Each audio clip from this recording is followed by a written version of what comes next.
More support will be given, if needed, to households affected by the impending goods and services tax hike. This is on top of the support announced at this year's budget to cushion the impact. Deputy Prime Minister and Finance Minister Lawrence Wong also responded to parliamentary questions if the government would consider further delaying the GST hike. Well, Mr. Wong says it should not be delayed. Alicia Rodney with this report. You have my word that if the situation worsens significantly, we will be prepared to do more. That's the reassurance from Deputy Prime Minister and Finance Minister Lawrence Wong. He added that plans to increase the goods and services tax must proceed. Singapore's current GST rate of 7% will be increased by 2 percentage points by 2024. During this year's budget, Mr. Wong announced that the increase will be staggered over the next 2 years. This means starting next year, GST rate will be at 8% and it will go up by another percentage point in 2024. Mr. Wong says this is necessary to cope with government spending. We should not push back the GST increase any further, as we will need the funds urgently to take better care of our growing number of seniors and to meet our rising healthcare expenditures. In June this year, a $1.5 billion package was announced to help vulnerable groups and businesses tackle rising inflation and higher energy prices. That's in addition to the $6.6 billion assurance package to help Singaporeans cope with higher costs. All adults will receive cash payouts of up to $1,600 over the next 5 years under the assurance package. We had designed the package with a buffer, precisely in case of higher inflation. We will continue to assess the adequacy of the assurance package as the inflationary outlook evolves. If need be, we will further enhance the assurance package to uphold our commitment. But Mr. Wong also noted the challenges ahead are not just about coping with higher prices. He says with the threat of climate change and greater geopolitical tensions, Singapore is entering a more divided and dangerous world.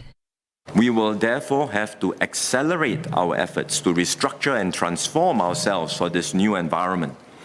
In particular, we must decarbonize our economy, learn to manage with fewer manpower resources as our population ages, and strive for more inclusive growth in the years ahead. Mr. Wong also says a delayed GST hike would impact the government's increased spending on healthcare. The minister says the higher expenditure is aimed at coping with Singapore's rapidly ageing population. He was responding to several MPs' questions, including the country's fiscal position and support for certain industry sectors. The short answer to the question, what will happen if we do not have this GST increase, is simple. We will be at risk of persistent structural funding gap, which will continue to widen year by year. And I don't think anyone wants this to happen in Singapore. It will be highly irresponsible for us to embark on this path. Singapore Department of Statistics data confirmed that the government's tax collections for fiscal year 2021 was 74.76 billion, a 10.5% increase compared to the pre-COVID fiscal year 19 of about 67 billion. The same article notes that stamp duty collection was 61% higher over the same period, hitting 6.7 billion for fiscal year 2021, ending March this year. In light of this information, can I understand what is the Minister's assessment of the government's current fiscal position? We can in no way count on them to happen year after year, and certainly we cannot rely on them to fund our longer-term recurrent and structural spending increases. But we did enjoy this upside this year. And on the expenditure side, it so turned out, fortunately for us, that Omicron was milder than we had expected, and so we had some savings on the spending side.